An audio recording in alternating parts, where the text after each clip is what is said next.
Look at him. There he is. Look at him. There's Django. Django doesn't have a leash on. You could say he's unchained. No. Nah. Joe unchained. Yeah, so he's pretty chill for his species, but yeah, man. He cool. Oh, look at him. Hey, Django. Say what's up. What's up, Kurt?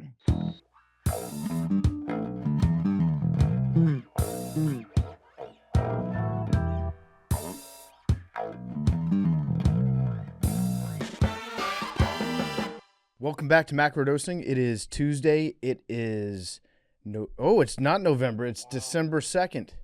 December 2nd Nice. today. We're in December. Happy Thanksgiving. Hope everybody had a great one. It's now time for all the other holidays. The war on Christmas is now in full swing. And we should fight the war on Christmas on this show. I think we did a good job keeping it at bay in the first couple of years of the show. We took our eyes off the ball. The war on Christmas is back. We're going to be boots on the ground fighting it. But we got a lot to get to today, and it's brought to you by our great friends over at Game Time. College football season's here. In full swing, tailgates, cheering crowds, the excitement of being in the stands before kickoffs, all that's happening too. If you ever found yourself at a tailgate and decided to grab tickets at the last minute, that's where Game Time comes in. Game Time app gives the advantage back to you, the fans. It's the hack for unlocking amazing tickets and experiences in just a few taps. It's easy to use. The Game Time guarantee means that you can trust you'll get 100% authentic tickets on time at the best price. Plus, fees are always included, so what you see is what you pay. About to get some Ravens Steelers tickets in Baltimore this weekend. Our researcher Mike, big Steelers fan, we're going to send him to Baltimore, and he'll have a great time at the game. Thanks to Game Time. Big T, what are you looking at right now in college football? I am looking at the 2025 Sun Belt Football Championship. Oh, Troy, good one. At James Madison at Bridgeforth Stadium. Bridgeforth Stadium, Shoker Field, yeah. Okay. $71. I can get you into a potential playoff play-in game for one of the teams. Troy. Not Troy. Yeah. With JMU, I think is 20-point favorites in that 22 game. 22 and a half. It went up. Okay, Yeah. Crazy. So yeah, that'll be a good game, important game. I've actually got back-to-back conference championship games this weekend. Kind of crazy. You're rooting for Duke on Saturday. Yeah, Duke. Yep. It's an all-Duke weekend. Could be a nice parlay. It could be a very nice parlay. Might cook that one up. But use Game Time if you're shopping for tickets, and you can get a great deal. We'll give you $20 off your first purchase if you use promo code MACRO. So download the app, create an account, and redeem code MACRO. Get $20 off with Game Time. Swipe, tap, ticket, go. Download the Game Time app today. All right, we're back. It is Tuesday, December 2nd, and this podcast just got a new member. Mm-hmm. Arian's dog. Clap it up. Arian got a dog. He did it. If I can change and you can change, then anyone can change. Let's pump the brakes. I didn't change. I've had a dog before. Okay. I still don't like y'all's dogs. I just like this dog. So I ain't changed too much, but it's like a little uptick of a change, we could say, maybe. Yeah, you have a dog. You now, do you love your dog? Love. What is love? Oh, it's a bad start. I think he loves. He's too proud to admit that he loves that. I like him. I mean, love is an interesting concept in general. You know, he's a little fucker right now. I'm gonna be honest, though. Yep. He's a motherfucker right now, dog. He pissed 3 times in my room. He shit on my carpet this morning. Mm-hmm. He's starting to learn routine, though. You know, he's starting to learn routine. The crate has been a big help. I don't do it for punishment. Yep. I just do it, but I do it for break time because sometimes he just chews everything, dog. That's all you, except for the chew toys I give him. He has fucking 30 chew toys and he chews everything else but the shit I gave him. But no, it's been fun. I taught him how to sit already. Smart dog. Yeah, he's pretty smart. Taught him how to sit with the help of ChatGPT. Yeah, it's been fun. A lot of energy this little motherfucker has, but he sleeps a lot. Mm-hmm. Definitely sleeps a lot. Yeah, man, it's been interesting. A lot of compliments. People that like dogs love him. Cool. So This is just a. I'm tired of shit though. I had to get up at 3:30 this morning, go let him out, go pee. Yeah. Not fun. Yeah. I saw SVP was excited you got the same dog. Yeah, he's in the Ridgeback family. Shout out to SVP, man. Yeah, I think he's a serial Ridgeback owner. I think this might be his second Ridgeback that he's had. And Arian, this is it's a big step. I'm glad. I'm happy for you. It's a sweet little dog. Want to see him? His name's Django. I would love to see Django. Yeah, his name's Django. All right, hold on. Let me see if I can Okay. corral this motherfucker. All right, here he goes, making his podcast debut. It is Django Foster. That's a cool name. It kind of sounds Australian. Django Foster. Ridgeback. Australian for dog. Australian for good boy. That's not a bad Australian you got there. I fade in and out between Australian and British whenever I do it. Look at him. There he is. Look at him. There's Django. Django doesn't have a leash on. You could say he's unchained. Nah. Joe Unchained. Yeah, so he's pretty chill for his species, but yeah, man. He cool. Oh, look at him. Hey, Django. Say what's up. Look at all that loose skin you got, Yeah, Django. I he's love that. Gonna grow into that. Yeah, he got some big ass paws, and you know, the internet says get him used to like touching and feeling, and like so when he's eating and stuff, I'll touch him and shit. Yep. But like, yeah, That's he's smart. been pretty cool, man. He's pretty cool. Yeah, you're right, though. A little puppy, you have to let him out all the time. Every fucking like 3 or 4 hours, he has to go do stuff. They got He's tiny so little hungry. bladders, and so whenever they drink water, it just goes right through them. Hey, buddy. How we doing, Django? Yeah, you did good. Good job, Arian. Still can't kiss me in the mouth though. That shit weird. That's fine. You'll get there. Hold on, let me go put him in this. Hold on. Okay. That's a Hey, great he's back dog. out, yeah. That's a great dog. I'm very happy for Arian. Hey, is a cup of coffee possible? For the You- dog? You tell us.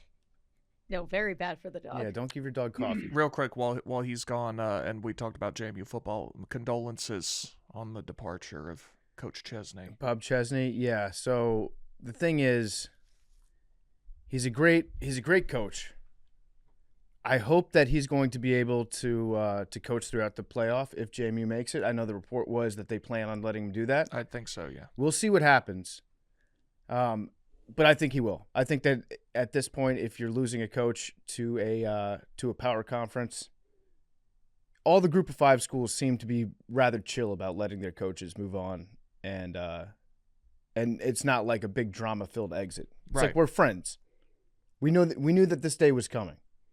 It still kind of sucks. So now I guess I'm in the coaching search bucket. So I need to get with my guys and figure out who we're going to hire because I want the next up and coming guy. He's probably going to leave in 2 years, but this is the life that I choose. Mike Vick. Mike Vick for JMU. Mm-hmm. You Were say they that good this year? you just put Django away. Who cares? It's Mike. He couldn't hear it. The Duke Dogs. I mean, can you imagine the pictures of Mike Vick next to our mascot? They went 1-11 this season. Listen, I think Mike Vick he's paid his It's his debt first to year. society. He knows a lot of football. He knows the area. That I'll say that about Mike Vick. He'd be able to recruit the fuck out of Virginia. That's what I'm saying. You give a guy like that access so he can get talent. Yep. So this morning, I'm actually behind on the news. Big T, I did not actually hear about Bob Chesney until I sat down at this desk like 15 minutes ago. Really? Yeah. I do this once every like 6 years. I fell asleep last night, did not set my alarm. I usually wake up at 8:30, 9, regardless on a Monday morning. It's a late night sometimes on Sundays for part of my take. So I usually go to bed around like 2:30, and then I'll wake up right at like 8:30, get ready to come in on Monday. This morning, I rolled over, I looked at my phone. It was 11:15. Wow. That the panic that sets in. That would explain your text at hold please. Yeah. your text at 11:26 a.m. At 9:33, Mackenzie said, "Would you guys be able to start at 11:15 or 11:30?" Yep. Arian and I said, "Yep, no problem." PFT at 11:26 Yep. said, "My bad, guys, got to go at noon," Yeah. which is fine. Yeah, I try not to do that, and that's on me for being late. I'm usually pretty good about I usually do set an alarm. I guess I forgot to last night, but when I don't set an alarm, I usually wake up anyways at 8:30 or 9. But the feeling that you get when you look at your phone, it's 11:15, you planned on being awake like 2.5 hours ago, and all the texts that you missed, all the stuff that you have to catch up on, it is the most anxiety-inducing moment ever. See, I actually am envious of your ability to do that. I wake up at about between 7 and 7:30 every single day, regardless of what time I go to bed. Yeah. If I go to bed at 10, I will wake up at 7. If I go to bed at 2:30, I will wake up at 7. That's just what time I wake up. So I'm keenly aware of that. Anytime on a Friday night, I play video games too long, I look up and it's 1:15. I'm like, this is going to suck tomorrow morning because I'm waking up at 7. Yep. That's just what time I wake up. Yep. It's good to have that internal alarm, and I usually do. But this morning it was all different. It was, but yeah, it's a stressful way to wake up, being behind on everything, behind on the news. But we're back. We're back. I feel like I'm locked in right now for this episode, mostly because of Django. Is so happy and excited to see Django for the first time. Are you letting him sleep with you? No, what the fuck? Listen, I told you I'm not like, he's not gonna kiss me in the mouth. He's not gonna sleep with me. He sleeps. I allow him to lay on me when he's resting. You know what I mean? Mm-hmm. That's all right. But like, as far as like sleeping in my bed, no, dog, hell no. He's still a dog. You know what I mean? Mm-hmm. But he's just the homie. Like, you know what I mean? Like, he sleeps in a crate beside my bed. Are you going on walks with him or just like letting him out in the yard? No, I take him on walks every day, like twice a day. Love that. Not that interested in ducks as I thought he would be, because we got a duck pond like right by the crib, and he just kind of like looks at him, and then go on about his little smelling business. Don't know how he interacts with other dogs yet. I took him to the fence of another dog who's like one of those little purse dogs. Mm-hmm. He always be yapping when we go to the duck pond, and Django's kind of scared. He didn't know what to make of it. But I know he's been around like his brothers and sisters, because like we got him from a farm. Like, these people own like a farm. There was chickens and cows and goats, and shit was crazy. So he's been around other animals and stuff in his life, but like in the city, he hasn't really yet. So we'll see how that goes. And that was sad. That's another note. That shit was kind of sad too. Prying him away from his family. That shit was kind of sad, dog. I ain't gonna lie. Yeah. I had second thoughts while his mom was, you know what I mean? Like, I was like, damn, I'm about to kidnap this motherfucker. Yeah. Ooh, yeah. But the thing is, it's natural for them. Like, you can justify how you want. Do you think that if humans kidnapper. did not adopt dogs, you think that they would just live with their like parents and grandparents and brothers and sisters until old age? I don't know about old age, but they're pack animals. Yeah. Are they not? I mean, I know they're descended from wolves, and wolves are definitely pack animals. They're social animals. I guess that'd be interesting to find out, like what happens with like wild dogs. Well, they're domesticated now, so. Well, yeah, yes, dogs are considered pack animals, and they naturally live in social groups for survival. Yeah. So how much? Yeah, no, I definitely kidnapped it. Huh? How much does he eat now? He eats like 2-3 times a day, and we mix in. The lady told us to mix in some wet food with his kibble, and she suggested which kind we get, and so we mix in the wet food with his kibble and kind of make him. It's like his vegetables. You know, we got to make him eat his vegetables. So he eats pretty much. They told us to get one of those what it was called, slow feeding bowls. Yeah.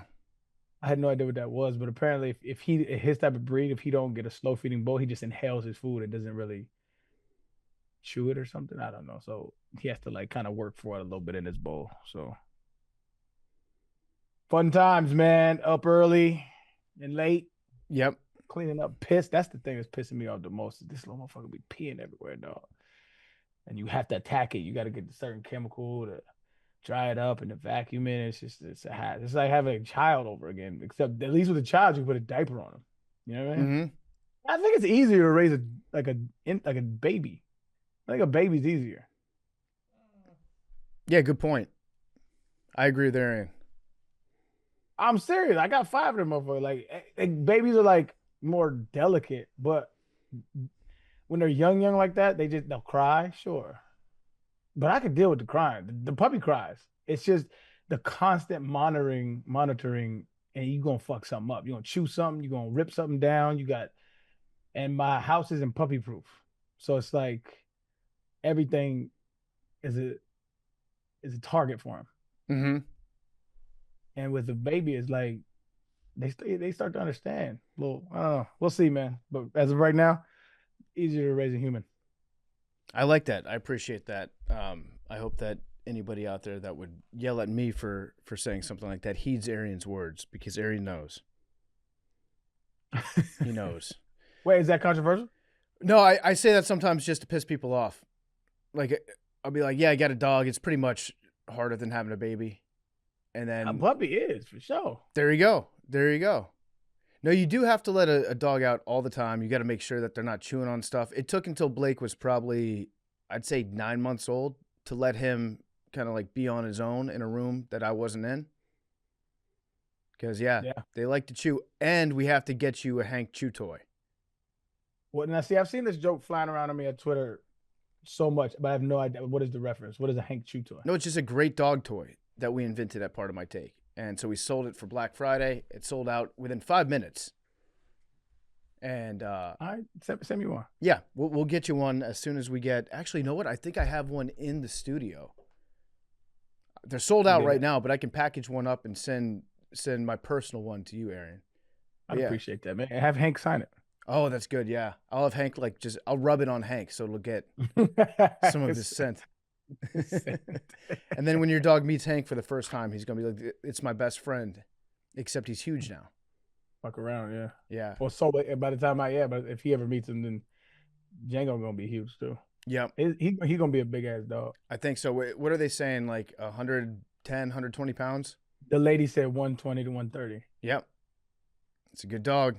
I want a soft, like a softy at heart, but if somebody walk in, you know what I'm saying? He can give it to you if it need be. That's what I wanted. Mm-hmm. Good protection dog. Yeah. And he's a gorgeous looking dog. Like his coat is exactly what I was looking for. Remember I told you I was looking for like a fox red lab at first? But like I found a Ridgeback with that red tint. Yep. Yeah, man. I'm excited. It's fun. It's been a fun experience. It is tough as shit, but like it's fun. It's fun to be a part of. Very Kids cool. love him. Kids absolutely love him. Are they going to take care of him? They're going to help? They already have. My daughter, 16-year-old, she been on him. When he was in the car and we was riding him back, he threw up on her. And she was like, "Hey, this what mama gotta do." The game is the game. The game is the game. So everybody loves him. Except for my youngest. She's the youngest, so he like naturally he tries to like, and maybe you can give me some experience here because this is kind of like odd to me. Anytime she's by herself, he like goes directly to her, like she just kind of like turns her back. She's kind of intimidated because he's he's not trying to like bite her, but he's like very excited to see her. When everybody else kind of like can shoo him away or at least calm him down a little bit, she can't. And so like every time he sees her, he's just on her. Yeah, so some kids are like that, and they'll, especially younger kids, they'll move away from the dog and try to get away from it, and that makes the dog want to go after you more because it becomes like a game. If they see like a kid, if it's a little puppy that sees a kid like running away from it, it will just chase that kid because it's like, okay, they're trying to get away from me. That means I should probably chase them. So it's like a catch-22. It's just something she'll get better with when she gets more comfortable with the dog. Yeah, my 7-year-old was like that at first, but I told her you have to like, I don't know if this is the correct terminology. I was like, you have to establish like a hierarchy. Yeah. So that he knows that he's lower than you in the pack. And like once you kind of stand your ground, he kind of just like leaves you alone. Yeah. So yeah, I would just say, don't tell your kids like don't run away from it. Got you. Yeah, stand your ground. From him. Don't misgender my dog. Stand your ground from him. There you go. Yeah. Not like too much, but you know. Yeah, not like castle doctrine. But just, 10 toes down. There you go. 10 toes down Like around it. this dog. Let the dog know. Well, congratulations. I look forward to watching Django grow up and become a happy, well-adjusted, beautiful young dog. My ultimate goal is for him to walk the course with me. That's my ultimate goal. Off leash, walk the course. Very cool. Would your club allow that? Doesn't matter if he's a service animal. Oh shit. Mm. I'm gonna go full Karen on him with that one. I would love that. You know what I mean? Like, it helps with my anxiety and such. Very cool. Yeah, shout out to me for getting a dog. Shout out to you. I'm happy. I'm very happy for you. Man, $100,000. Big T, you want to talk a little Kiffin? I can't wait to hear your insights. There's not much news on Lane Kiffin, but I mean everything that happened over the weekend. No, I mean, did something happen? I don't. Oh well, yeah. So Lane Kiffin, very unfairly, will not be allowed to coach the team that he doesn't coach anymore. Mm-hmm. To be clear, you did just advocate for your coach to be allowed to coach the team he doesn't coach anymore. That's a great fact or a great line for you to use in an argument, but I think you know that it's much different from what Lane Kiffin is doing. I don't think UCLA and let me check. You know what? There's been a lot of realignment recently, so let me see if JMU and UCLA are in the same conference. It's a bad argument, Eric. I think I know what you're about to say. Yeah. Just continue because I want to make sure. Okay, so the difference is that Lane Kiffin left Ole Miss to go to a hated rival in their own conference. Sure. Much better job. Much better. Well, it's definitely a better job, but I mean, you're in the same conference. It's a much better job. But you're in the same conference. I understand. I understand. It's degrees, and they left on, shall we call it, acrimonious terms. Mm-hmm. Literally threw his clothes out in the street. Yeah, so if you go to a conference rival, you can't be coaching your team, your old team, after you've already accepted the offer to leave to their hated enemy. I don't disagree. And you're also probably going to be recruiting some of those same guys to come with you. 100%. Now with JMU, I would be surprised if Bob Chesney didn't bring some of the JMU players with him to UCLA, actually. Mm-hmm. But I also think that those are the players that would be in the transfer portal no matter where he ended up going. He's not going to be bringing – like it's going to be our best players that leave next season in this offseason. And yeah, probably some of them will follow coach when he goes to UCLA.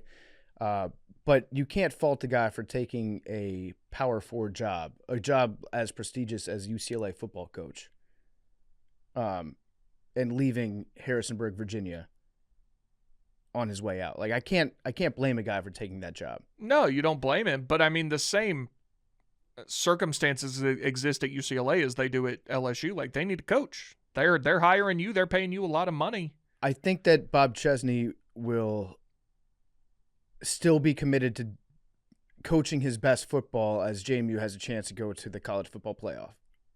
Something that would be unthinkable to me even 10 years ago.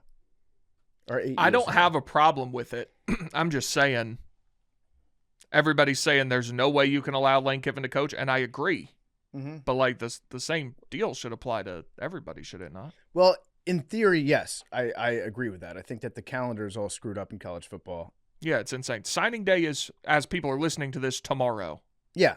Which is nuts. So you have to really? Wow. Yeah. In the transfer portal, that the time of year where you have to make those decisions, it's all screwed up because there's still football being played, and kids are having to decide whether or not they're going to be leaving their schools that are still playing perhaps in the college football playoff, and they have to make that decision while the year's going on, while the season is still in play. So the calendar's all screwed up. You got coaches that are leaving all week this week, and I don't blame. It's not really the coach's fault. It's not the school's fault. It's the calendar's fault, which I guess is set by the schools. But it's not a good system that's in place. You typically don't have this in other sports. Yeah, it is crazy. So yeah, I mean, I wish nothing but the best for Bob Chesney. Yeah, he's been a great coach. I wish that he was at JMU for longer. But again, goes back to if we're going to be a stepping stone school, might as well be the best one out there, and we should be able to attract a pretty good coach. Now, as per Lane Kiffin, the way this saga played out was kind of nuts. His name obviously has been talked about for months right now. Is he going to stay after this year? Is he not? And I thought as recently as a few weeks ago that he was going to stay at Ole Miss. But then everything shook out at LSU. And there was a report, actually. I want to read this report because it came out on November 11th. This is from Peter Hamby. It says, LSU Lane Kiffin news, Louisiana Governor Jeff Landry continues to get personally involved in the Tigers' coaching hunt. At a political fundraiser in Baton Rouge tonight, Landry said he had spoken to Lane Kiffin, quote, for 2 hours about the LSU gig. But he also joked that Matt Moscona knows more about the job search than he does, per source in the room. Matt Moscona is a host of After Further Review, and that's a ESPN show in Baton Rouge. He's a radio guy. That post was flagged for false information by Community Notes. It said, this is false information. Matt Moscona clarified it never happened and even called the governor to confirm that he never talked to Lane. When I saw this report from Peter Hamby, I was like, Peter's probably right about this. I mean, given the level of power the governor seemed to have had in this situation, I'd be surprised if they didn't speak. Yeah, I think that on or before November 18th, the governor of Louisiana talked to Lane Kiffin on the phone for 2 hours about the coaching job. I think at that point, Lane Kiffin agreed that he would take the job, and then he kind of just kept dragging it on. I think what Lane was doing, he was just trying to not have to say anything publicly because he really did want to coach Ole Miss throughout the playoffs. And he was just hoping that if he didn't say publicly that he was leaving LSU, that he would be allowed to do that and stick around. My thing is, I think there's really nothing he could have done up until Friday. Friday is when he started to make things really bad. The thing with the reporter was insane. The hoe into a housewife deal. Did you see that, Arian? Was that the AI thing? No, there was an Ole Miss podcaster, journalist, and on a show recently, they were talking about Lane leaving. Is he going to stay? It seems like he's flirting with all these other schools. And he said, it's the old saying, you can't turn a hoe into a housewife, about Lane Kiffin. Which, whatever you think about the phrasing, he was correct. He was saying that Lane's going to be Lane. He's going to leave. He's going to make it a fiasco, which is what happened. I've seen a couple hoes turn their life around, but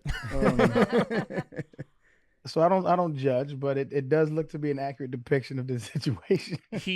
And so I guess if you didn't hear that, he went after the report. They won on Friday. They beat Mississippi State, and he sees the reporter walking off the field and walks up to him and says, "You want to call me a hoe? Why don't you come do it in the tunnel and we'll see what happens." That's what that was about. Yeah. Okay.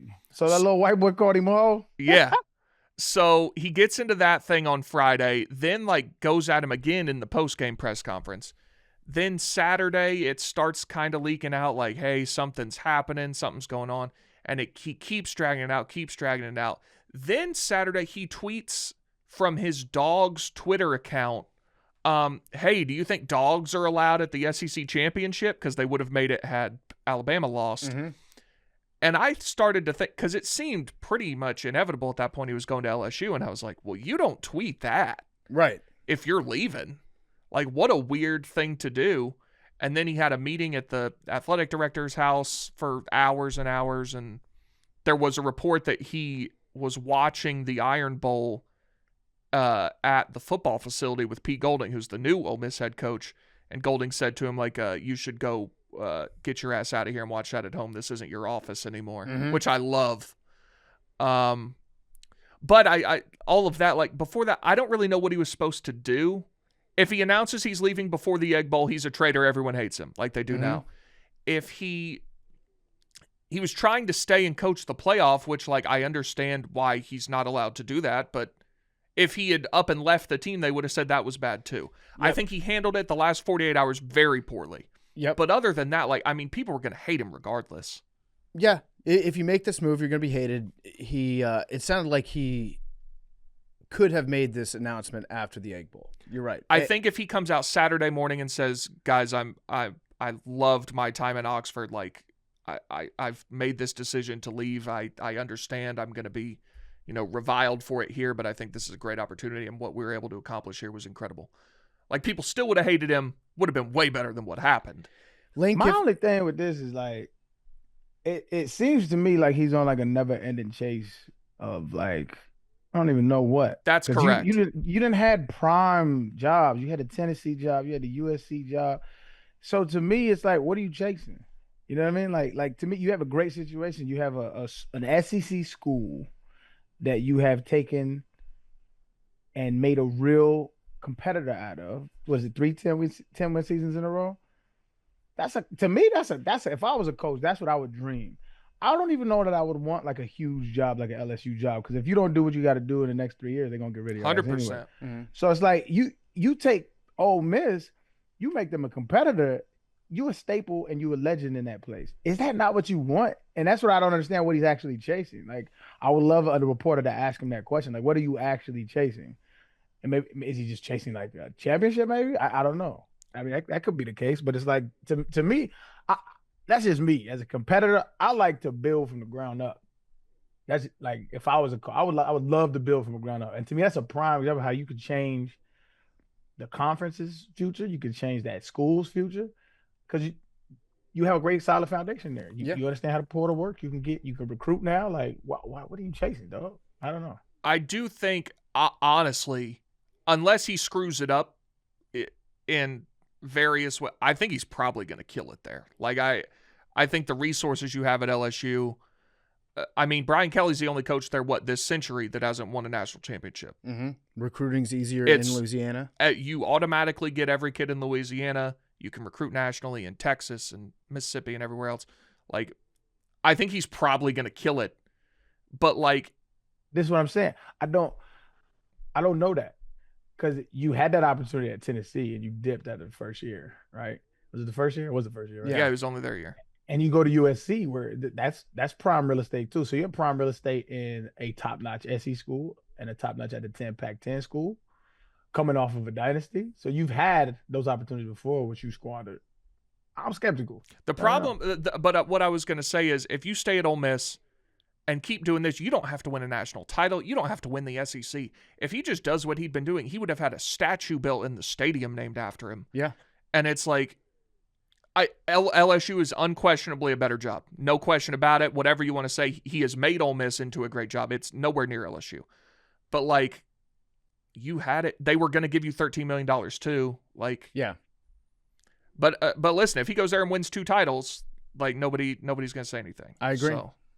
And I think he's probably going to do really well. He should do well. It's now, if you think that the drama at Ole Miss was messy at the end, and it was, there's a lot of opportunity for drama in Baton Rouge too. Oh, it could be incredible. Because you've got the governor involved. You've got all the state politicians. You've got all the big donors at LSU that like to throw their weight around, that they're big personalities down there. And he should win. But if you told me like 3 years from now, this exact scenario plays over again and Lane leaves for an NFL job, I would believe you. And that's what's really interesting, is that's really the only level above. There's no job better than LSU. Right. You could say there are a couple, but LSU's top 5 unquestionably, and I think there's an argument it might be the best job in America.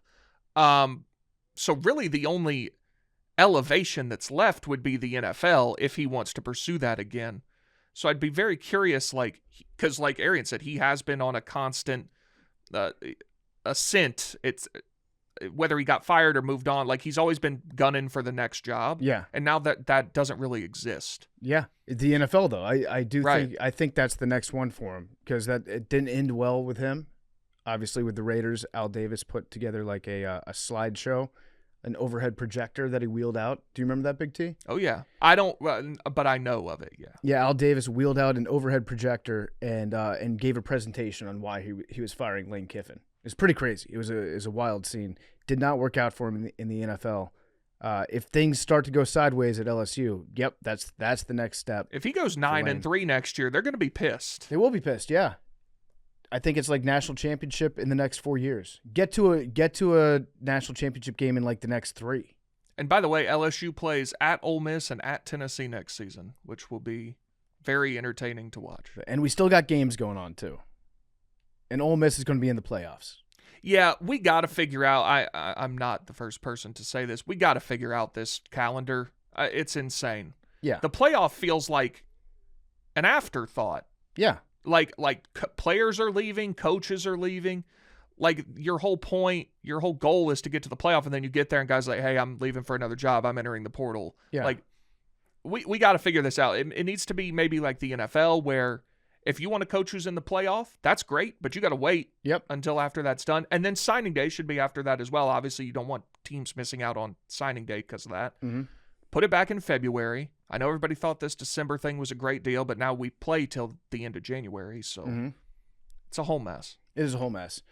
Maybe the biggest scandal, though, that emerging from Lane Kiffin leaving Oxford and moving to Baton Rouge is the saga behind his dog, Juice Kiffin.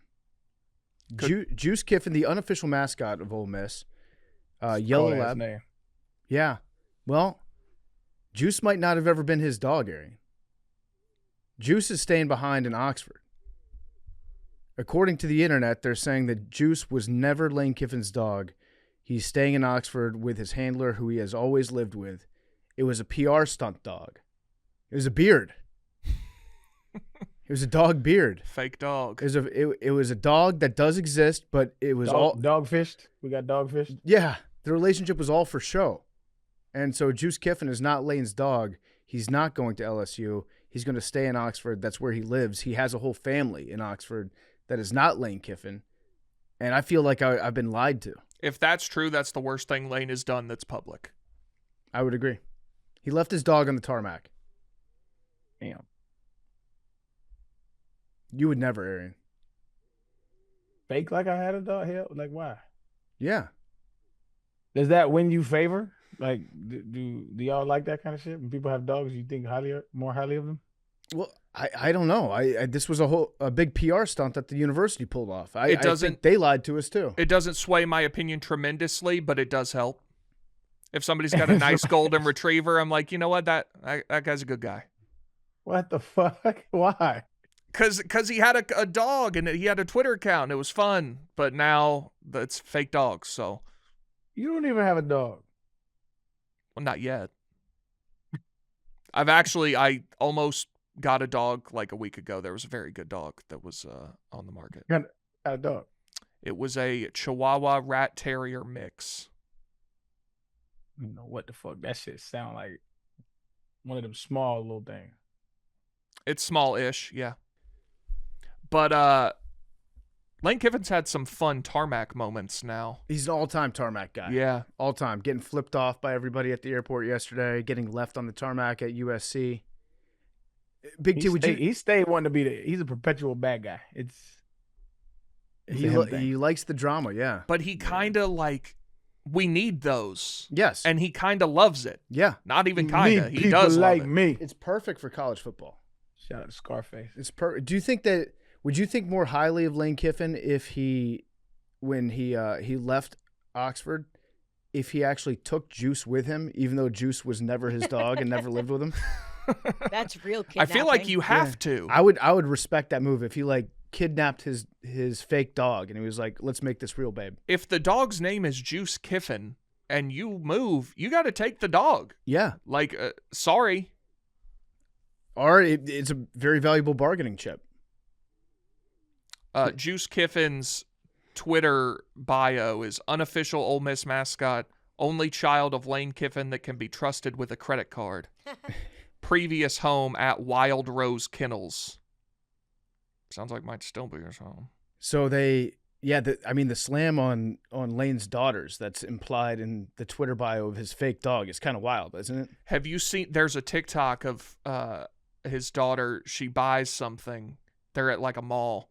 And he's like, how much was that? And she says $800 or something. Mm-hmm. And he checks his pulse. He's like, that's good. Yeah, I mean, imagine Lane Kiffin flying away on a jet with Juice, his formerly fake dog, and Marty Smith, both taken hostage. That's a great movie premise. A football coach takes another job, but he has to keep his fake dog. Yeah. That was a mascot for the team. Yeah, and then but the dog's a real shithead. Yeah, is ruining everything. It's a soap opera, man. College football is a soap opera. It just it's weird that the games are still going on. Very meaningful games. The most meaningful part of the season hasn't happened yet. Right. This is Wait, I thought that this wasn't the last season of the game of the season. This is Well, it's rivalry regular week, season. and then we've got conference championships this weekend, and then the playoffs. Ole Miss is in the playoff and could so he can't even conceivably win it. So y'all are saying don't let him coach, or you are, Eric? No, I don't think No, you can't. You can't.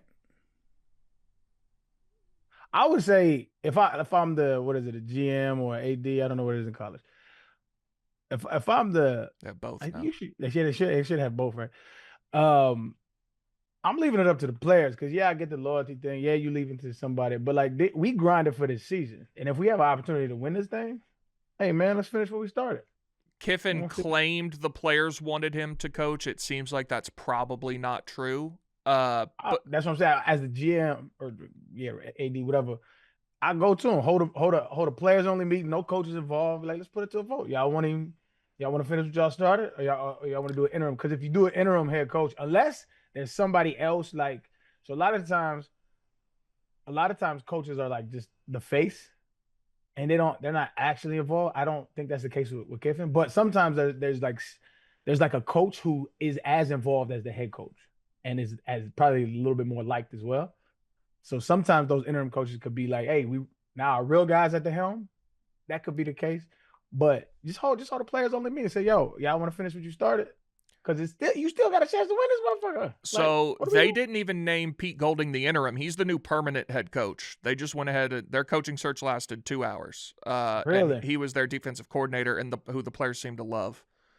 But you just can't, if you've taken another job with a conference rival, you just can't coach there anymore. Just period, end of story. I don't know. And I do understand, but that's on him to want to, if you've built a team that got to the playoff, it should be on you to want to, if you want to coach him, then be the coach here. Like that's. I am excited because Dick Vitale finally came around. He put out a tweet expressing that sentiment. Like, yo, it's just business. Yada, yada, whoop, whoop. Players can move on. He's such a, I don't want to, talk shit about him. He's an old man. I mean, he just be riding the wave of whatever's popular because now it's like, the business as usual, whatever that's the case. Whereas before you were so loyal to the whatever though. But I'm of the ilk, like yo. I get the loyalty factor.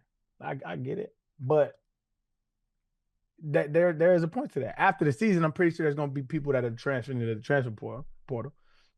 They get to finish out. Right? Now, what if one of those players from the transfer portal go to LSU or go to a Tennessee or go to another, conference? That's going to happen. That's what I'm saying. So, like, why do they get to? Why are they not? You know what I'm saying? I've always been like, even when Kiffin left, that was my opinion. My opinion of Kiffin was like, yeah, it's shitty, but that's business. Like, in no other like genre other than sports is this considered weird. Well, here's why it's different. If a player entered the transfer portal right now, they wouldn't be allowed to play anymore. They're doing it after the season. It just so happens, but it don't work like that though with coaches though. Correct, because LSU needs a coach. Like the signing day's Wednesday. Like they're prepping for next season. Like they need their coach, and you agreed to go do that, so go do it. Yeah, but I guess the difference would be you gotta finish. That's what I teach my kids. Finish what you started. Like, yeah, I get it. It probably feels yucky, but we grinded for a 10-win season. That's hard to do in the SEC. 11. Let's finish it. 11 wins. Come on, man. Let's finish this thing out. I'll see you on the other side. It'll be that much better. See, I'm the type of cat, like, if he leaving me, I'm not going with him. You know what I mean? I'm like, I'm going to whoop your ass. Because they play next year, right? Every year. This is what you left. Play in Oxford. This is what you left. See me. That's the type of dude I am, though.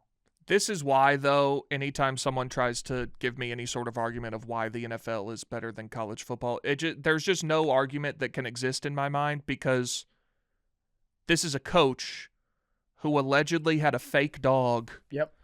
Who is going to, like, a bitter rival, and, like, people went to the airport to cuss him out as he got on the plane, and they threw his clothes out in the street. Like, there's nothing like that. This is the best sport that's ever existed. You like the gossip. Dude, it's better than any reality show that's ever been put on You television. like that shit. See, I don't like the gossip. Like, It's not even so the- gossip. It's just like that Gossip. fan experience. That's part of it. But that you don't get that in professional sports. It's okay. You like tea, Big T. Sometimes, like- yeah. I understand. The argument is it's better football. Objective point. Yeah, that doesn't do anything for me. I feel you. And as a football guy, I guess I could proclaim that, right? Yeah. I like watching better football. Like, so it's hard to watch really bad football. Like, I get frustrated, right? And so when you watch the NFL, there's less bad football. There's still some bad football that go on, but like they're professionals, and when you're watching that best of the best do it. That is, to me, more appealing. Like the storylines I get it 100%. Like, you know what I mean? If you like the drama, and it's like a lineage thing for college football fans. Like, my Yes. grandpa went to this school. Yes. My grandpa's grandpa drank out of different water fountains at this school. But I get it though. You know, it's a lineage thing. Yeah, 100%. And like you can go, like when you go to a game, you're going back to where you went to school. It's not just like, oh, I'm going to the Georgia Dome. 100%. Yeah, I get it.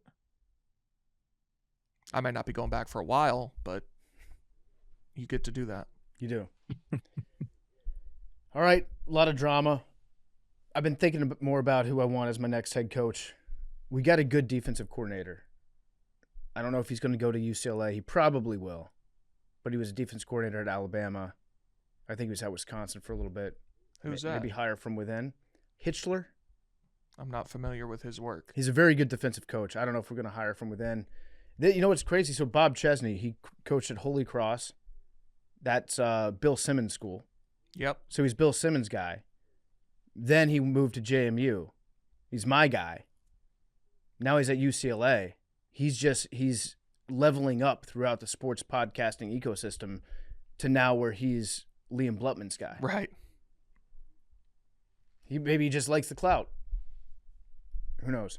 But yeah, if you out there are a winning FCS or lesser Group of 5 head coach, please reach out to me if you're interested in the James Madison University coaching position. Think Will Stein would take that job? Possibly. I think that'd be an incredible hire. Now, what about Mike Shanahan? Not the Denver Broncos, Washington Commanders, Redskins football team head coach. Mike Shanahan, I believe, offensive coordinator at Indiana. I'm not as familiar with his work. So obviously he's working with Cignetti. Right. He was at James Madison as an assistant. Cignetti got poached. What if we poach him back? Would you leave being the offensive coordinator at Indiana to be the head coach at James Madison? How much am I making at each job? I'm going to guess at Indiana, you're probably making $1 million. Probably close, yeah. And I think at JMU, you'd probably be making about $1 million. The same salary? Maybe, yeah. No, I'm not leaving that shit. No. Because you think you can get a better job if Indiana continues.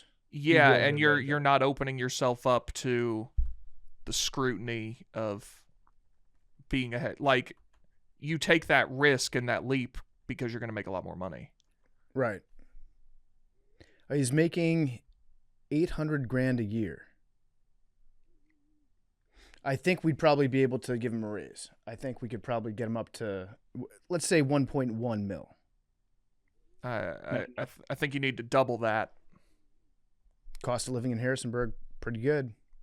Bloomington, not too expensive Bloomington they'll eat you alive in Bloomington. Yeah.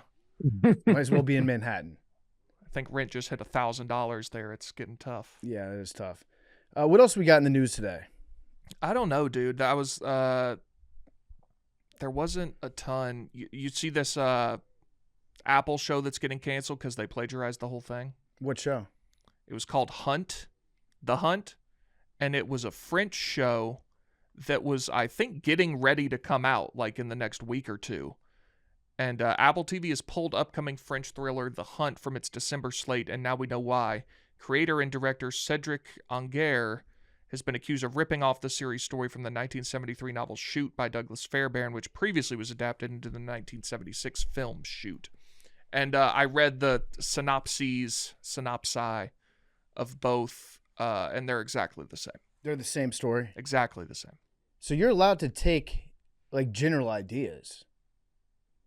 Yeah, I mean, what's that thing? There's only like 6 kinds of a story. Yeah. Like everything's kind of plagiarized from Shakespeare, who probably plagiarized it from somebody else. But it sounds like this guy just took the entire storyline. Yeah, it's a group goes hunting and they encounter another group in the woods who shoots one of their friends. So then that guy kills the guy who shot their guy. And then he kind of goes back to living his life, but he thinks they're being hunted by that group is the general premise. Okay, and it's been done. Yes, in the 70s. You have to think that if you pitch that show, it gets accepted. It seems like it got really far. You have to be so nervous the entire time that somebody is going to... Ironically, that's the premise of the movie. What do you mean? Like living in Right. fear that something's going to happen. Right. Yeah, this person became the hunt. I didn't even consider that until you said that. This person became the hunt, just going to sleep every night. Oh my God, I hope they don't watch that old French movie. Hang on. Is this like a performance art thing? Like, what if it comes out that, like, this was the whole thing all along? And it's a documentary about it? I don't know. Or maybe they just release it later, and now that it got this pub, he was like, I've lived the hunt. Well, how does that movie end? The French movie? I'm not sure. So we got to watch the French movie to find out how the saga of making the new show is going to end. I guess so.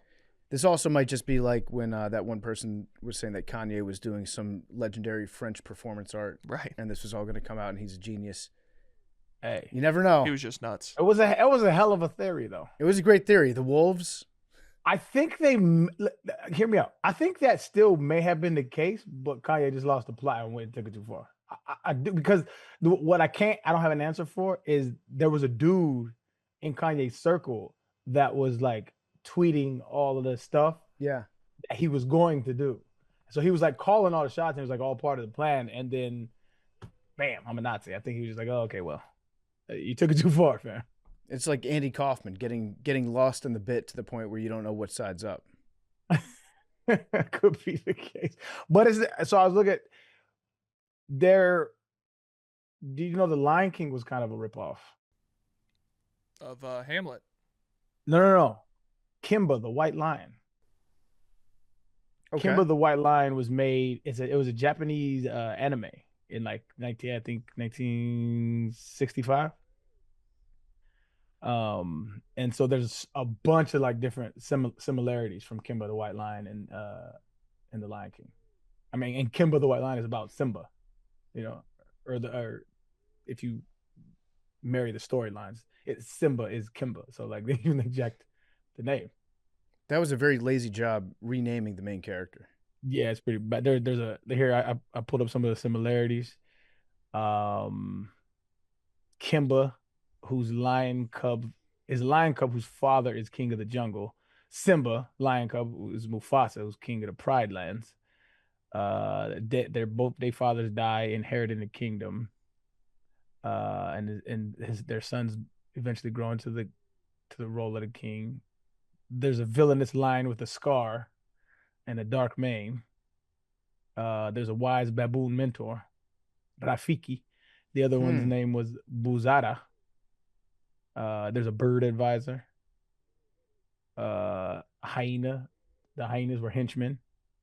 There's a bunch of like scene parallels, a whole bunch of shit. So I was like, yeah, that shit was ripped off. But they never got their due credit, I don't think. Is there Timon and Pumbaa? I don't believe so. Not to my knowledge. There could be though. I've never seen it. I heard about the story a while back, and it was like interesting. That is interesting. Statute of limitations might be over on that. I think it gained traction. Hold on, let me see if they, Disney got long bread. Yeah, they'll be able to, if you sue Disney, they're like almost unsuable. Pretty much, man. They'll just outspend you. No, there was never a Kimba versus Lion King lawsuit. They never sued. Let me see. They had no interest in suing. They thought the Lion King was a totally different story. Also mentioned they were a small company and didn't want to go up against Disney's legal machine. Yep. There were protests and petitions in Japan. Hundreds of Japanese animators and cartoonists signed letters asking Disney to acknowledge Tezuka's influence. I guess he was the main dude that animated it or made it.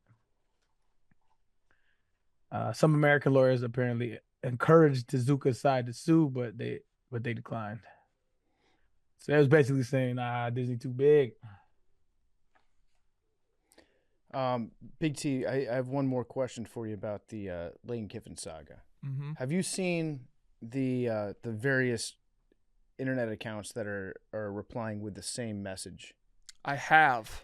You got to be careful when it comes to this stuff, because at first glance it feels like this is like it's a bunch of bots that were programmed by whatever CAA's PR department wants them to say. Mm-hmm. And they were saying, before you guys send hate towards Lane Kiffin, remember you aren't just attacking a player, but a father, a husband, and a Christian. One bad move shouldn't take away what he's brought to college football, and we should be looking forward to seeing him continue to lead our Tigers. And there's a bunch of different variations of that. That could either be like a bunch of bots saying that, or it could just be a bunch of people that are pretending to be bots to make Lane Kiffin more the latter, like just shit posting. Yeah, I think it's the latter too. But when it first came out, everybody was like, "What's CAA up to right now?" That is a reasonable theory, but it is.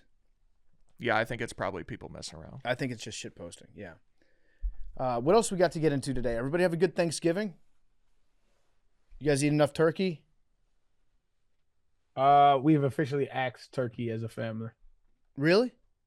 That's sad. We do brisket now. That's sad. Yeah, my mom was the only one that was sad. She was like, it's just like it's not the same. And I'm like, it's better, dog. It's better.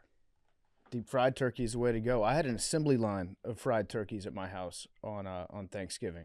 Big Cat asked me a couple days before Thanksgiving if he could cook his turkey at my house so we could deep fry it. And I was like, sure.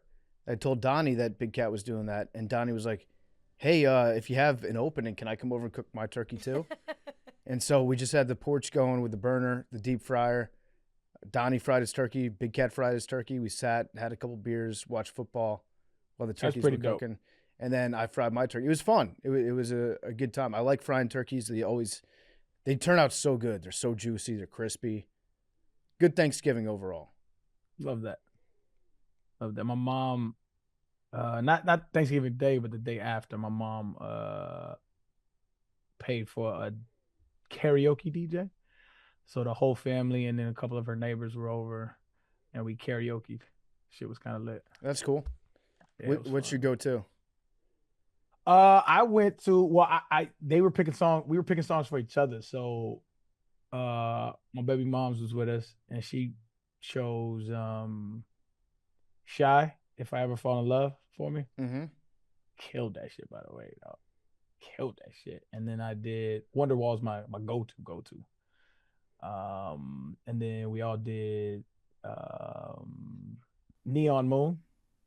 Love that. Mm-hmm. Great song. But yeah, I killed that one too, dog. I was kind of on. You know what I mean? I was always on my shit. It was good, man. It's a great day. And the games were good too. Really good football. Games. Yeah, good games. Very good football over Thanksgiving. If you like good football though. With a lot of juicy gossip going around in the football games, but listen, dude, I see a lot of NFL games that are 7-6. It's good football, man. Yes, and see, that's the thing. Bad college games are 45-41. Bad NFL games are 6-3. And it's just, I can't watch it. I think you don't like football. You like scoring points. I think that. No, I like the atmosphere. I like everything surrounding the games. I feel that. And I do love the games, but I watched, it was disappointing. But you talk about the atmosphere, the Michigan Ohio State game. There's nothing like that in the NFL. Yeah, that may be the best rivalry in sports. Period. Red Sox Yankees. I think that got it. Oh, no. Rivalries, there are 10 college football rivalries before you get to the next sport. No, there's some like European sports rivalries. I'm American. American sports rivalries. Red Sox Yankees have to be up there. They do. Sure. That's got to But- be in the top 10. The first 10 Top are 5. I football. No, I'd say Red Sox. Yeah, Yankees I think is Red top Sox is 5. top 5. Top 5. Give me 5. Give me 5 better. Michigan, Ohio State, Army, Navy. Okay. I guess you'll do Auburn, Alabama. See, I'm taking Red Sox Yankees over Auburn, Alabama. I'm woke on the Iron Bowl as well, but the only reason why is because Auburn has not made that shit interesting in years. Like even the games that they won, I don't even no, even they've know. had. I mean, this one they almost won 2 years ago. Alabama needed the crazy 4th down play to win. Every time they play in Auburn, it's crazy. Yeah. What about? I guess I'm less excited to watch that. Well, no, I mean, I guess I guess the stakes are just different because let's say the Red Sox Yankees play in the regular season, it's not as intense as it would be in Auburn, Alabama. So you may have a point. Texas, Oklahoma. Texas, Texas A&M. Celtics, Lakers. Not even. Nah. And if you said that in the late 80s, I would say you had a point. And that's what, like, professional sports rivalries, the regular season games don't mean anything. Yeah. Like the Celtics and Lakers play on January 13th. Like what does it mean? Who cares? The Red Sox and Yankees play 15 times a year. Yeah, but I feel like there's enough history and bad blood there. I agree Red Sox Yankees is a tremendous rivalry. Yeah. But it's just different. Ravens Steelers. See, like those are good. Those start to enter the conversation. AFC North. Yeah. Yeah. And I would say if they kept the name, I would say Dallas and Washington. But it just don't hit the same. The Commanders versus the Cowboys don't hit the same. Now, you ask anybody from Dallas, and like, yeah, I'd say they're our biggest rival, but Dallas is thinking about Philly. That could be accurate, yeah. But I always thought about, like, on Thanksgiving when Cowboys and Washington played, that shit was always like, it's different. That was a pretty good game last night, though, surprisingly. The Broncos and the Commanders. Oh, I didn't even see it. Yeah, Commanders had a little fight to them. Lost in overtime because we chose to go for 2, which I'm happy with. I'm glad that Dan Quinn went for 2. Who gives a fuck if we lose? Try to win the game.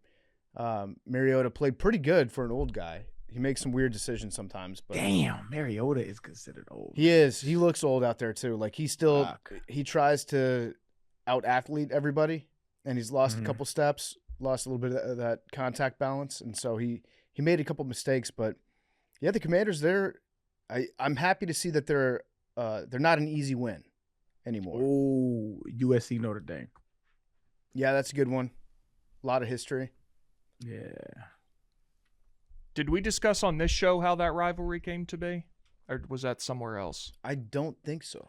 It was like the 80s wives were friends or something, and the Notre Dame wife liked to go to LA to shop and go to the beach and stuff. Mm-hmm. So Notre Dame just started scheduling USC so the athletic director could go out there and take his wife. Oh, I love that.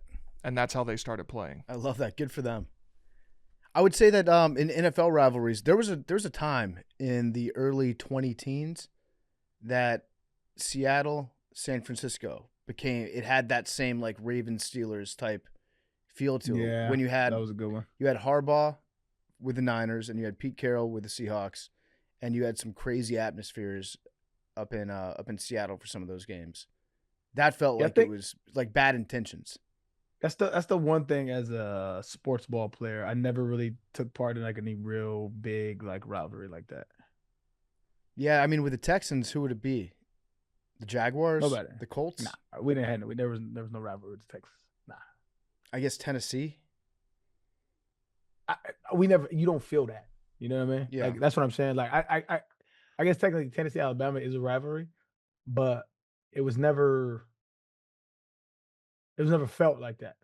It was like, yeah, this is a rivalry game. They were said, but it was never like I didn't grow up watching Tennessee Alabama. I think that's because you're from California. I don't know, man. I used to talk to Alabama players though, and they'd be like, I mean, yeah, there was a cigar after the game, but nobody really felt like that. Like, I mean, Damian Harris said the other day Tennessee was their biggest rival, not Auburn. Who's it? Saban, that? Damian Harris. Saban said it too. But the Damian thing Harris? about the Iron Bowl is they didn't play the Iron Bowl for like 60 years, and the only reason they play it now is because the state government mandated it. If they didn't, they still wouldn't play. Why would they not? There was some sort of dispute, and they didn't play for like half of the 20th century. And then I believe the Alabama government made it a law that those two schools must play in football. So Tennessee and Alabama have way more history than Alabama and Auburn do. It's just that it's an in-state thing, and the fans are way more like hate each other. But yeah, I mean, yeah, I guess it was a. Also, Alabama just kicked Tennessee's ass for a long time, which kind of took some off of it. But in the last 5 years, it's been not while I was really there. Competitive, and that's true. Yeah. Well, I think I went. Well, actually, I was 1-3 with them, but we should have definitely won the other one my junior year. I love the fact that the Alabama state government intervened. And Yeah, like, you guys have to play this football game. We can ask ChatGPT the whole story, but it was they didn't play for 50, 60 years. What do you think about Michigan defending the M? Oh, I got one more. Duke, North Carolina college basketball. Yep. Good point. That's up there. Good point. They do hate each other. And the fact that they're so close is kind of crazy. Mm-hmm. Was it like 20 miles? Mm-hmm. I'm a Duke fan this week, though. Where's North Carolina? Where North Carolina at this year? Because that was my squad growing up. They're solid. They're okay. They have like a top 5-10 pick. Who's a freshman? Caleb Wilson. He's very good. Okay. Auburn and Alabama did not play each other from 1907 until 1948. The break wasn't because of violence or lack of interest. It was mostly about money, control, and logistics. I mean, but they've been playing each other since the 48. I mean, that's a rivalry. No, I agree 100%, Yeah. but it's been talked up a lot in the last 10, 15 years. And they've had great games. Yeah. There was one other thing I was going to talk about when it came to that rivalry. Obviously, you've got the Michigan defending the M. Do you guys? Well, Ohio State was like, we have no interest in. They like went with their fans on the. Michigan circled the M. Yeah, which I think made Michigan look even dumber. We must protect this M. Yeah. Nah, that's a weak ass move in my opinion. Mission accomplished. It's like if I'm the coach, I'm like, yo, get y'all ass. We lost. They get to dance on whatever they want to dance on. They did. They lost. Win. You don't got to worry about that. It was funny that Michigan thought the entire time like this is what they came here for, was to attack the M. And so we might lose the football game, but we're going to win the war. I love that Ohio State just didn't even care. Yeah, not at all. I did watch that game, and that first touchdown, I think his name's Jeremiah Smith, the receiver. Mm-hmm. That was 1,000% a touchback. You think? 1,000%. I absolutely. I agree with you, and I'm a person that likes the touchback rule. I really do. Yeah. I think that if you can't maintain possession going over the goal line, that should be punished via a turnover. Every other rule in the NFL and football is geared towards helping the offense with something, and you want to encourage defensive players to play to like the very last inch of the football field. That being said, I thought that particular touchdown wasn't really in the same spirit of why the rule's written. Like, the ball came out of his hand a little bit, and then he maintained possession and kept running with it. It didn't feel like that should be punished with a turnover and a touchback. Well, see, you're right, because he ran an amazing fucking route. He's going to be one of the best receivers in the league for the next 10, 15 years. But ran an amazing route, beat his dude, caught the ball very clearly, but lost control. It's very similar to cats who score long touchdowns and let go of the ball early. Same vibe. They don't feel like it should be punished, but you didn't cross the plane with the ball in your possession. That is the rule. It was a touchback. Because I think about it like this: if I'm reaching for it, it's goal line, right? 4th and 1, we on the goal line. I'm running for the pylon and I reach for it and I lose control and it goes out of back. That's a touchback. Easy. It's the same rule has to apply. Big T has one of the best rule changes I've ever heard. if you fumble the ball out of bounds at any point in the game, at any place in the field, defense ball. 100%. Turnover. Yeah, like I in love basketball. that rule. That would, because we've geared all of the physical rules to favor the offense. Yep. All of them. So they've done nothing to help the defense.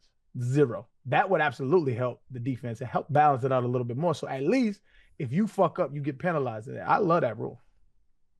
I like it too. Arian, hard pivot. Actually, this has to do with college football. Are you familiar with a rapper named Toosii? Toosii. Toosii.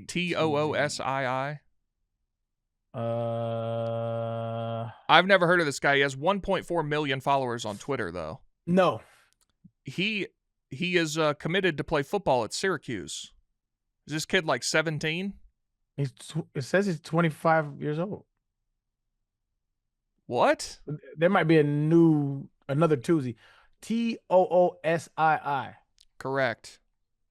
It says age. Yeah, this 25. says 25. He tweeted, "For every kid who ever had a dream, make it reality. God's will is the way, and no one can stop it. I want to thank my Lord and Savior Jesus Christ for giving me the strength to chase what I believe, and so many people told me I couldn't.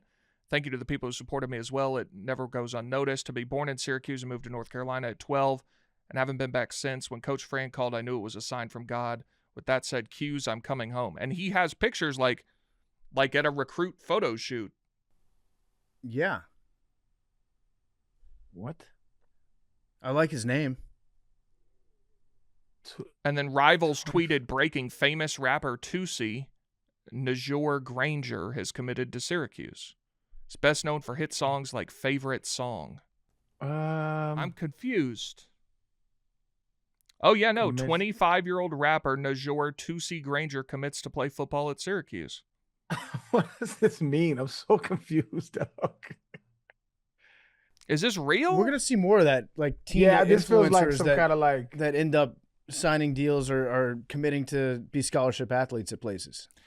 I mean, honestly, if this is real, he has pictures like a real recruit would have.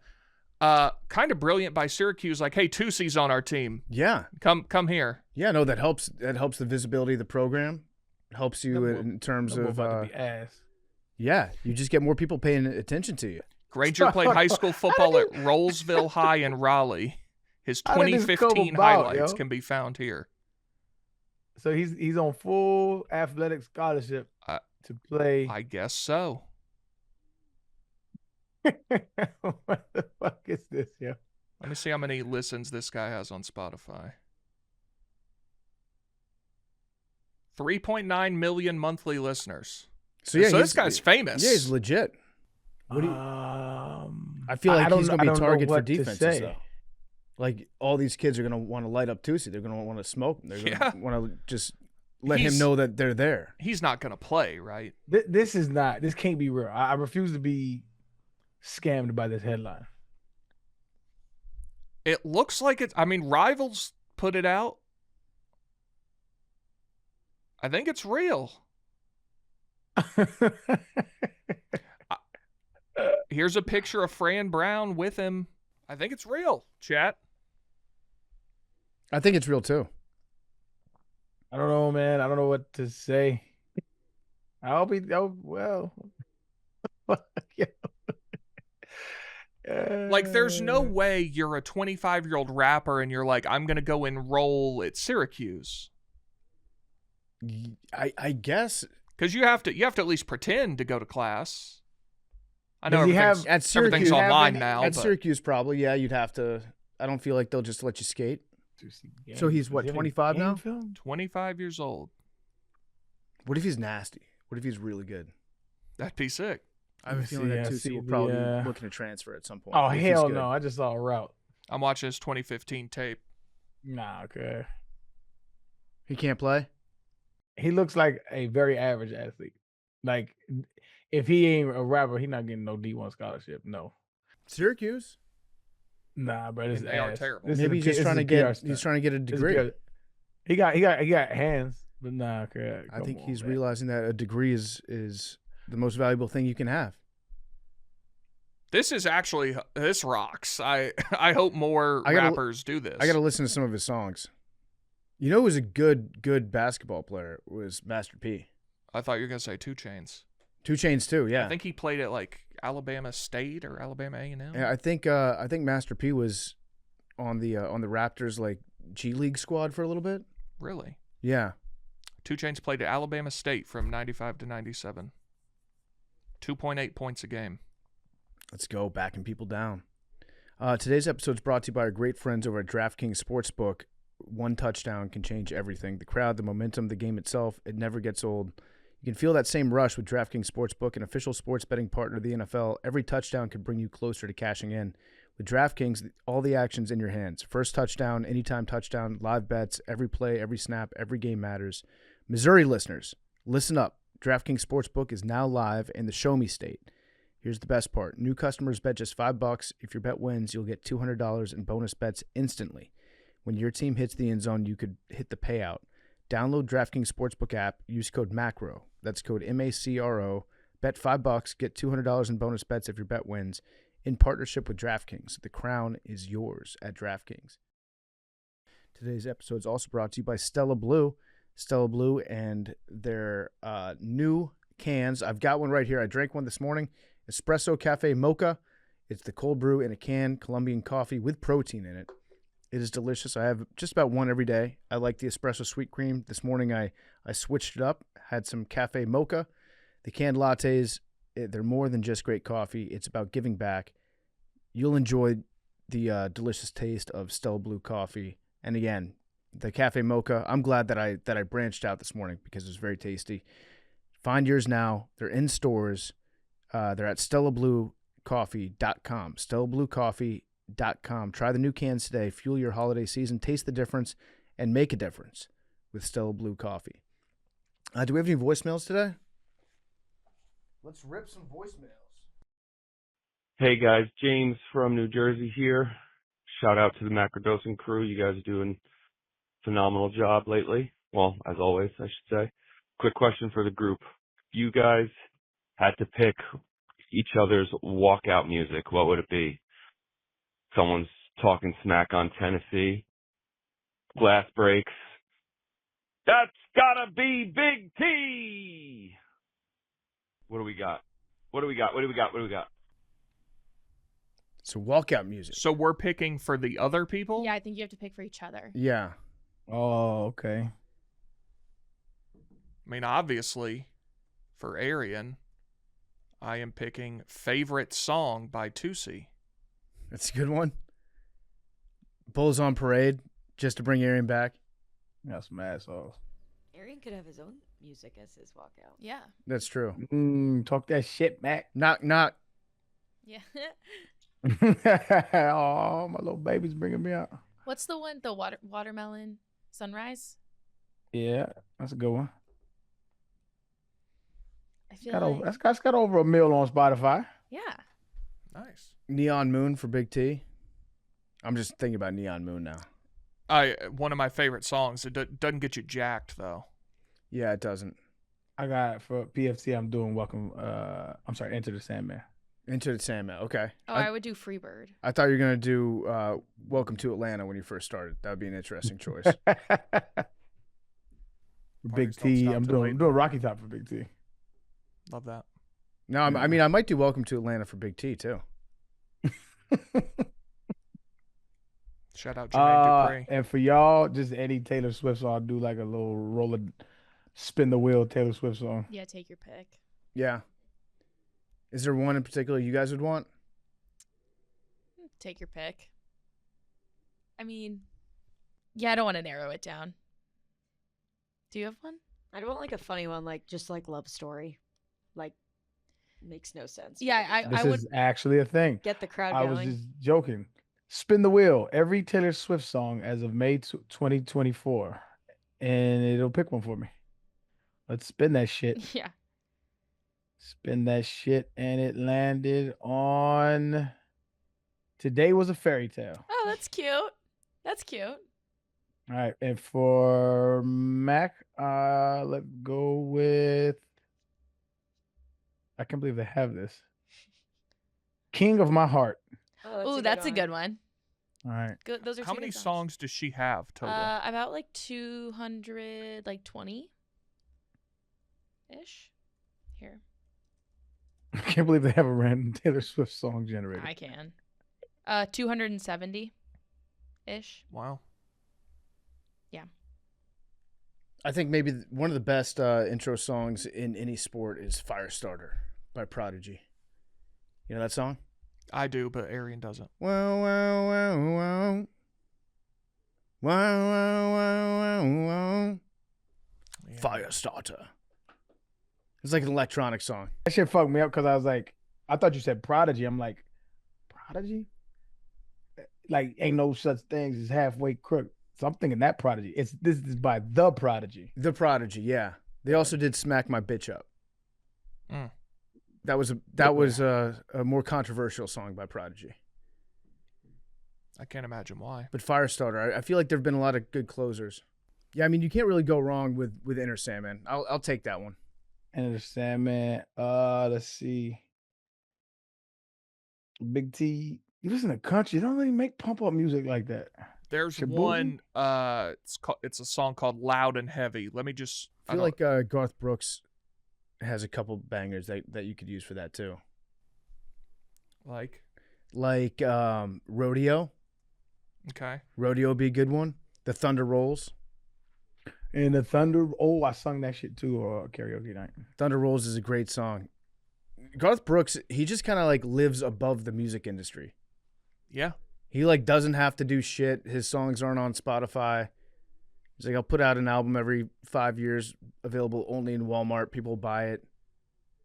He is on Spotify now. He is? Yeah. Since when? What? Maybe a year ago. No way. Because I thought I didn't even I know looked that. up Garth Brooks songs like a month ago. Are you sure? Chat. He is on Spotify, dog. No, I think this is fake. Or no, yeah, he is. I looked for Garth Brooks not too long ago on Spotify. I don't know. This is the Garth Brooks that I know. Thunder Rolls, Garth Brooks tribute. Yeah. Yeah, it's looking like it's not. It's not him.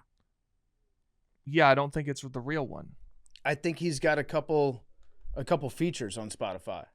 Like when he's done duets with people. I think that's what it is. No, but What's the reason? Why is he not on Spotify? because he doesn't have to be. He's just that massive. Do the kids today, do they still appreciate Garth Brooks?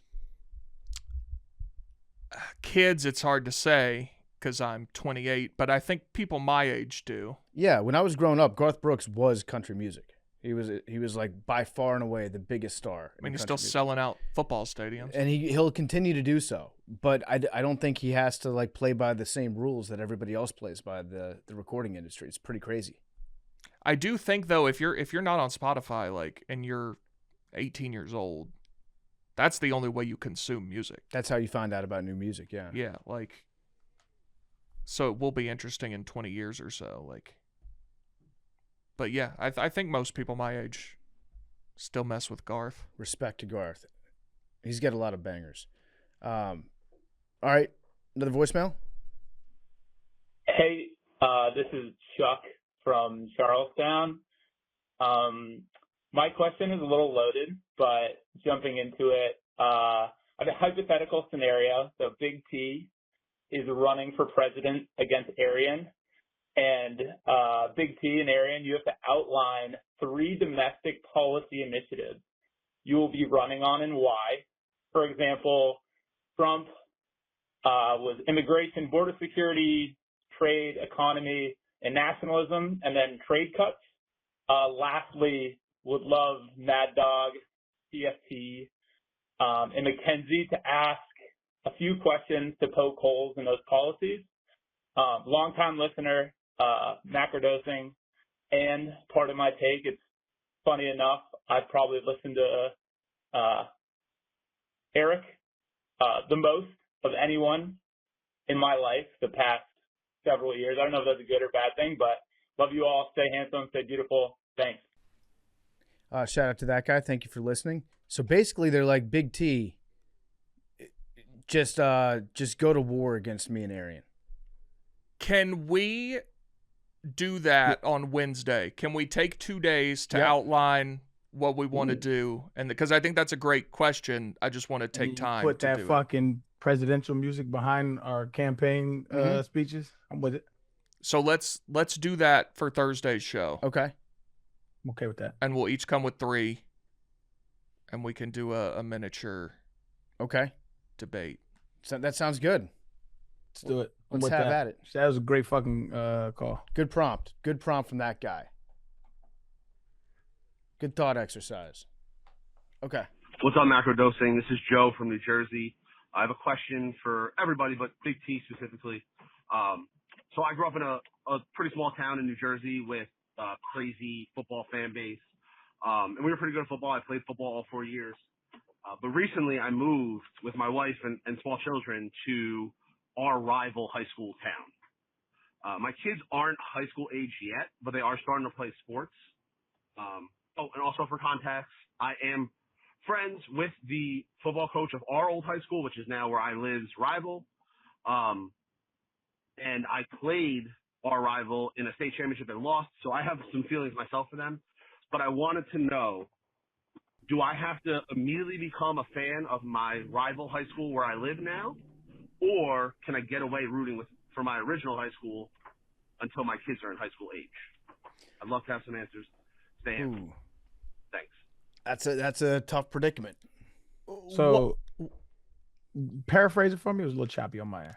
He said he and his wife and small children, I think young, have recently moved to the rival town of his high school, and they're going to go to that high school. And he's saying, does he have to like that high school now or only when his kids are there?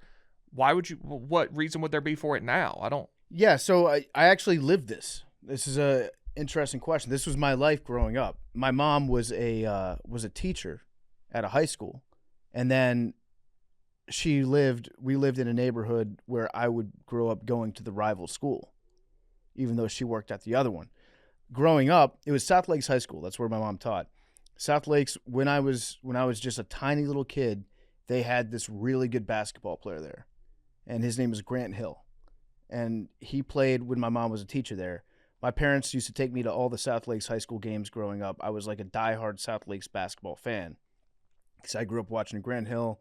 Then later on, Joey Beard, who was like the next Grant Hill. He didn't work out when he went to Duke. But it was like, okay, I thought that I was a South Lakes family growing up. And then as those guys leave South Lakes, I start going to less of their games. Now I'm realizing I'm in Herndon. I'm supposed to hate South Lakes. And then I just said, okay, fuck it. I'm going to hate South Lakes. I'm a Herndon High School guy. My mom did not care about Herndon unless it was a game that me or my brother were playing in. So she remained like a South Lakes High School person, even though we lived in a district that sent us to the rival, if that makes sense. I think that's what this guy has to do. Like you can't walk away from the school you went to, but when your kids are playing in games, then you just have to be a fan of theirs. I think it depends on your experience at the school. So like, also true. If you had a good experience and like you had great, faculty, staff, like I'm always gonna ride for my high school.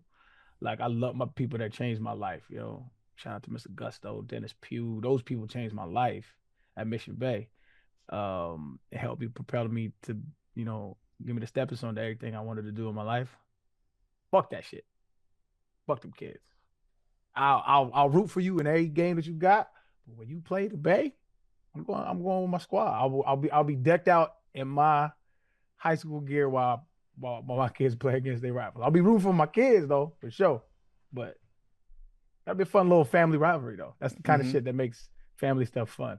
What do you think, Big T? Yeah, I don't see the reason you would need to do anything until your kids are there.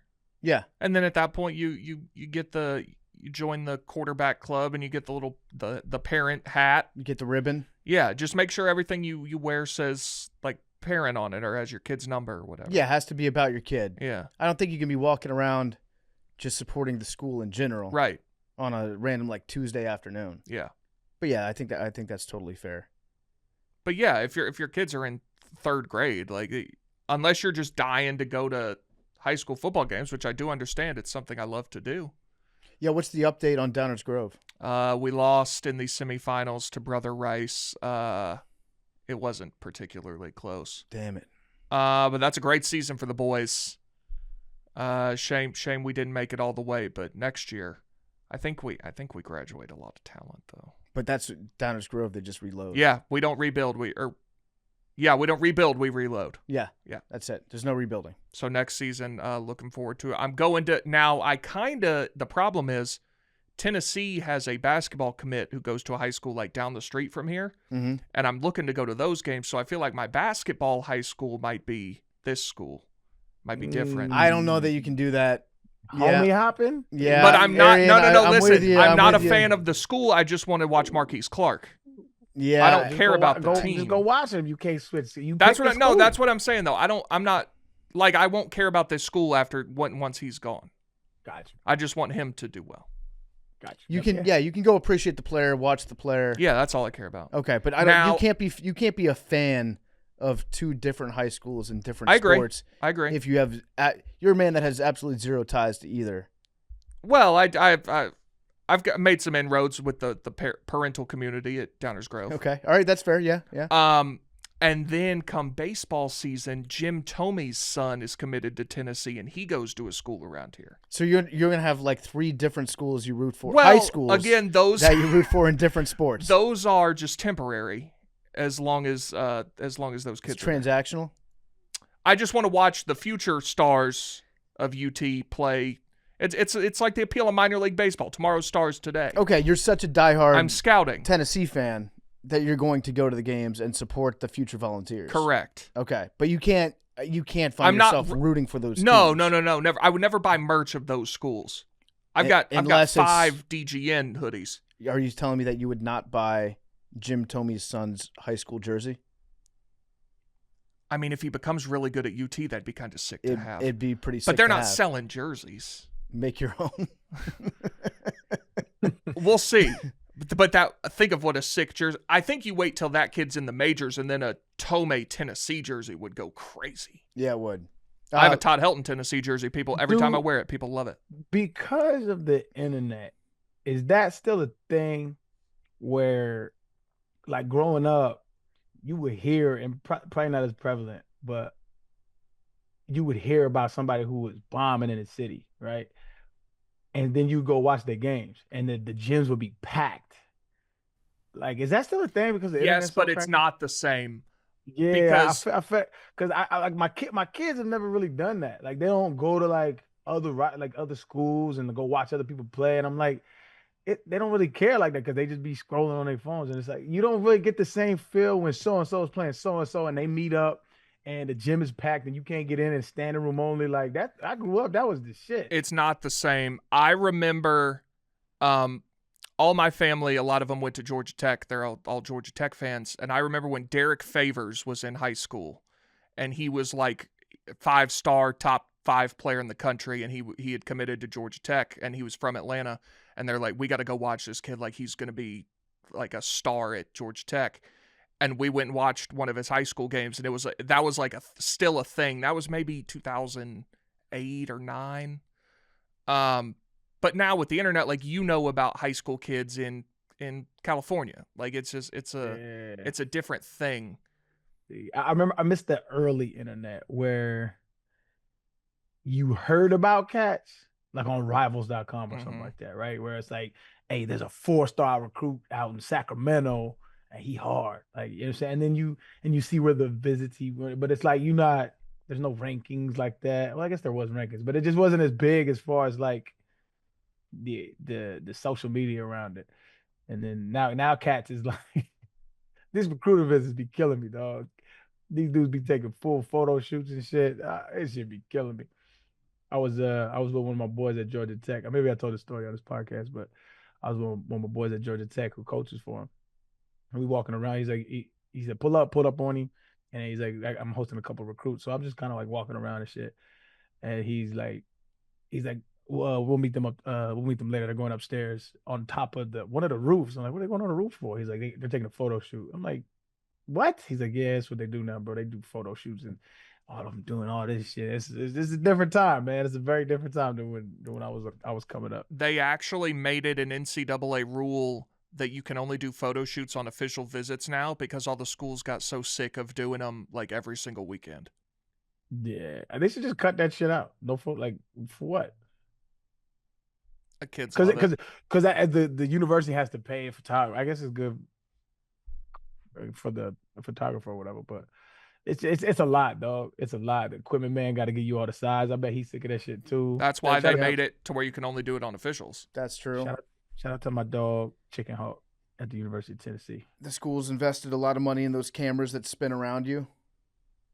It's a lot, dog. It's a show. I don't like that performative shit. It's never been my vibe. We're always gonna have those Brian Kelly pictures though, and those videos from him, like holding the L's up, doing the dances.